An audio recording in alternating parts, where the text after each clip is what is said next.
আসসালামু আলাইকুম রহমতুল্লাহ। আমি মোহাম্মদ হারুন রশিদ ইমন। আজ আমি আপনাদের সামনে যে কন্ট্রোলিং সিস্টেমটা নিয়ে আসছি সেটা হলো একটা বাসাবাড়ির যে ওয়াটার ট্যাঙ্ক আছে, এবং ওই ওয়াটার ট্যাঙ্কে পানি যখন ভরে যাবে তখন মোটরটা বন্ধ হবে, এবং পানি যখন কমে যাবে মোটরটা তখন অটোমেটিক্যালি অন হবে। জাস্ট একটা পাম্পকে অটোমেটিক অন এবং অফ করার জন্য যে কন্ট্রোলিং সিস্টেমটা আমাদের দরকার, ঠিক সেটাই আমি আজকে আপনাদের সামনে উপস্থাপন করতে যাচ্ছি। হ্যালো ভিউয়ার্স, আশা করি সবাই ভালো আছেন। আল্লাহর রহমতে আমিও ভালো আছি। আমার ইউটিউব চ্যানেলে আপনাদের সকলকে স্বাগতম। আমার চ্যানেলটা যদি ভালো লেগে থাকে আপনারা সাবস্ক্রাইব করবেন। আশা করি ভালো লাগবে, এবং আমি চেষ্টা করছি খুব সুন্দরভাবে সবকিছু উপস্থাপন করার জন্য। এই কন্ট্রোলিং সিস্টেমের জন্য আমাদের দরকার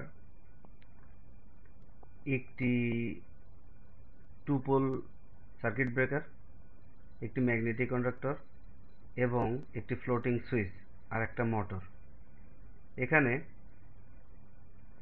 আমরা সবার ডান পাশে সবার ডান পাশে যে সার্কিট ব্রেকারটা দেখতে পাচ্ছি, এবং ইনপুটে দুইটা লাইন ঢোকানো হয়েছে, একটা ফেজ এবং একটা নিউট্রাল, যেটা এন এবং পি দ্বারা নির্দিষ্ট করা হয়েছে, এবং সিবি দ্বারা সার্কিট ব্রেকারকে নির্দিষ্ট করা হয়েছে। আমরা দেখতে পাচ্ছি এখান থেকে শুরু হলো। যাই হোক, এই কানেকশনটা দেওয়ার আগে আসলে একটা ফ্লোটিং সুইচ কোন অবস্থায় থাকে সেটাকে আমাদের আগে বোঝা দরকার। আমরা দেখতে পাচ্ছি এটা হলো একটা ফ্লোটিং সুইচ, যেটাকে আমরা মাঝখান থেকে ভাগ করা হয়েছে। জাস্ট ফ্লোটিং সুইচটা খুলে ফেলা হয়েছে, খুলে ফেলে ভিতরে কি আছে এটা আগে বুঝি, তারপরে আমরা কানেকশনে যাব। এটা হলো ফ্লোটিং সুইচটাকে আমরা যখন এই বলটা যখন নিচের দিক থাকে, দ্যাটস মিন টাঙ্কিতে সেই সময় পানি থাকে না। সেই সময় এই যে সুইচটা আমরা দেখতে পাচ্ছি, সাদা কালারের যে সুইচটা, এই সুইচটা সাধারণত নর্মাল ক্লোজ অবস্থায় থাকে, ওয়ান স্টেট অবস্থায় থাকে। এবং এই যে ব্লু কালারের তার, ব্লু কালারের তারকে আমরা এখানে দেখিয়েছি, এবং যে ব্রাউন কালারের যে তারটা সেটা আমরা এখানে দেখিয়েছি। ওয়ান স্টেট মিন্স এই দুইটা তার ইন্টারনালি শর্ট থাকে, সুইচিং করা অবস্থায় থাকে।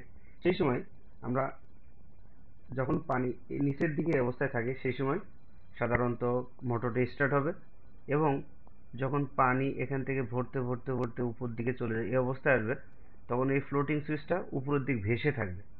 তখন হচ্ছে এই সুইচটা নর্মালি ওপেন হয়ে যাবে। দ্যাটস মিন অফ স্টেটে যে অবস্থায় দেখা যাচ্ছে এই অবস্থায় চলে আসবে। এখন আমরা প্রথমে এই সার্কিটের একটা পাওয়ার সার্কিটটাকে বুঝে নিই। পাওয়ারটা প্রথম সার্কিট ব্রেকারের ইনপুটে আসলো। ইনপুটে আসার পরে ঠিক আউটপুট থেকে আমরা ফেজ এবং নিউট্রাল বের করে নিয়ে আসলাম। ম্যাগনেটিক কন্ডাক্টরের লাইন ওয়ান লাইন টু এই দুইটাকে আমরা ফেজ হিসেবে ব্যবহার করব, এবং লাইন থ্রিকে আমরা নিউট্রাল হিসেবে ব্যবহার করব। এখানে আমরা লাইন ওয়ান ও লাইন টুকে আমরা শর্ট করে দিলাম, এবং আউটপুট থেকেও শর্ট করে আমরা সরাসরি এই মোটরের কানেকশন দিলাম। সিমিলারলি লাইন থ্রি থেকেও আরেকটা কানেকশন বের করে আমরা নিউট্রাল হিসেবে মোটরের এখানে কানেকশন দিয়ে দিলাম। মোটরের পাওয়ার এই লাইন দিয়ে সাধারণ মোটর পাওয়ার কানেকশন পাবে। এখন আসি মোটরটা কিভাবে অন এবং অফ হবে।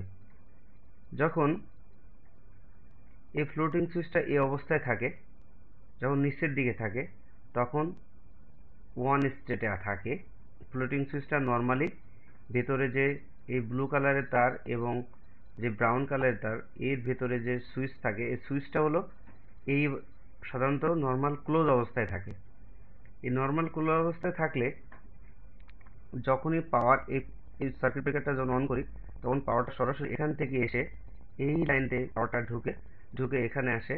এসে সুইচ যেহেতু অন করা, সুতরাং এই লাইন দিয়ে এই পাওয়ারটা সরাসরি চলে এসে ম্যাগনেটিক কন্ডাক্টরে E2 টার্মিনালে সংযুক্ত হয়। যেহেতু ম্যাগনেটিক কন্ডাক্টর E1 টার্মিনাল সরাসরি নিউট্রালের সাথে সংযুক্ত, সুতরাং ম্যাগনেটিক কন্ডাক্টরটা অন হয়ে যায়।